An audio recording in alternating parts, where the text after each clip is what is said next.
Le sommet extraordinaire de la Commission du bassin du lac Tchad qu'accueille Abuja ce 25 mai est consacré au Tchad et à la transition amorcée par le pays depuis le décès brutal du maréchal Idriss Déby Itno, plus d'un mois déjà. Le président du Conseil militaire de transition, général des corps d'armée Mamadou Idriss Déby, à la tête d'une importante délégation, a rallié tôt ce matin 25 mai à Abuja, la capitale fédérale du Nigeria. À l'aéroport international Nnamdi Azikiwe, le président de la République a été accueilli par le ministre d'État nigérian aux Affaires étrangères, Zoubarou Dada, en présence de l'ambassadeur extraordinaire et plénipotentiaire du Tchad au Nigeria, Abakar Saleh Chahimi, du ministre des Finances, Tahir Hamid Ngila, du directeur des cabinets civils adjoint, Abdelkerim Idriss Déby, qui était arrivé la veille, ainsi que du personnel diplomatique tchadien et des officiels du pays hôte. Le président du Conseil de transition, qui foule pour la 10e fois le sol nigérian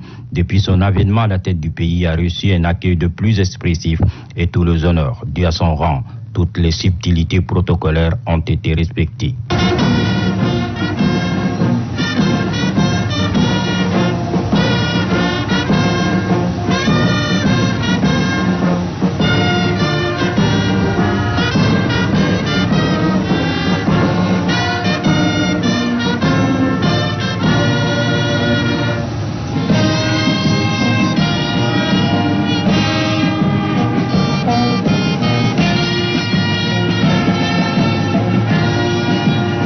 Le sommet extraordinaire de la CBLT qui sera consacré au Tchad et à la transition en cours a été convoqué par le chef de l'exécutif nigérian Muhammadu Buhari. Le Nigeria, en véritable locomotive de la région, veut amener tous les pays de l'organisation à soutenir le processus politique au Tchad. Conscient de la situation fragile du pays d'Idriss Déby et de son importance dans la lutte contre le terrorisme, Muhammadu Buhari a décidé de prendre les choses en main, lui le président en exercice de la CBLT, en convoquant cette session extraordinaire. Pour lui, comme pour les autres chefs d'État des pays membres, le salut de la région passe par la stabilité du Tchad qui s'est imposée une transition après la disparition tragique du maréchal Idriss Déby Itno. Aussi, les États membres sont-ils décidés d'apporter leur total soutien au Tchad et appeler la communauté internationale, notamment les Nations Unies, l'Union européenne et l'Union africaine, dont le président de la Commission est présent à Abuja,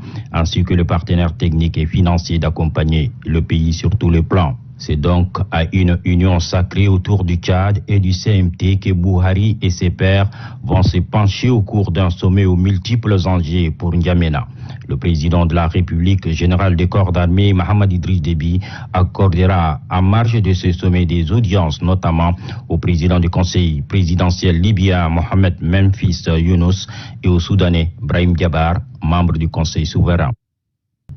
C'est à 10 heures que les travaux de cette session extraordinaire de la CBLT ont été lancés. Le président Muhammadu Buhari du Nigeria et président en exercice de la dite organisation du Niger, Mohamed Bazoum, de la RCA, Faustin Archange Touedera, du Tchad, général des corps d'armée, Mahamadou Idriss Déby, Mohamed Memphis Younous du Conseil présidentiel libyen, Brahim Diabar, membre du Conseil souverain du Soudan, le président de la Commission de l'Union africaine, Moussa Faki Mahamat, le premier ministre du Cameroun, le représentant du président de la commission de la CEDEAO et plusieurs autres personnalités représentant des organisations régionales et sous-régionales sont présentes à Abuja pour se pencher sur la situation sécuritaire au Tchad et dans le Sahel. La commission du bassin du lac Tchad a été créée en 1964 par 4 pays, à savoir le Cameroun, le Nigeria, le Niger et le Tchad, à Fort-Lamy, actuel N'Djamena. Cette organisation qui a connu une profonde mutation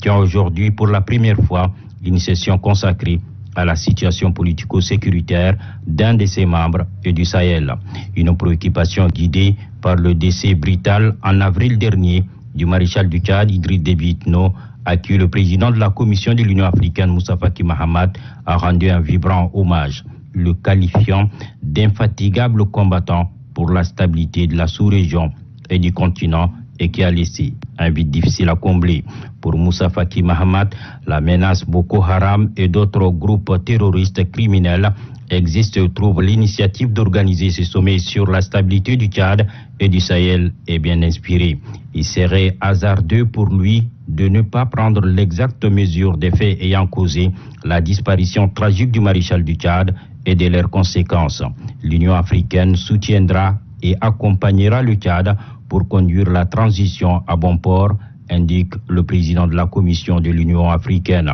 Un soutien qui ne fera pas défaut également du côté de la CEDEAO, où le représentant du président de la commission de cette institution l'a clairement affiché, tout en saluant la mémoire du regretté maréchal du Tchad et le sacrifice humain et financier consenti pour la sécurisation de son pays et du Sahel, appelle à une solidarité pour que le Tchad puisse traverser sans difficulté la transition amorcée. En lançant les travaux, le président nigérian Muhammadu Buhari, président en exercice de la CBLT, situe d'emblée les défis à relever. La région fait face à des situations sécuritaires graves, d'où l'importance de ce sommet, fait-il remarquer, non sans relever l'élément déclencheur de cette crainte, les décès tragiques du maréchal du Tchad Idriss Déby Itno. Pour Muhammadu Buhari, la région et l'Afrique ont perdu un leader engagé pour leur stabilité et leur sécurité. Cet engagement et cette passion pour cette cause, souligne Buhari, est un héritage à perpétuer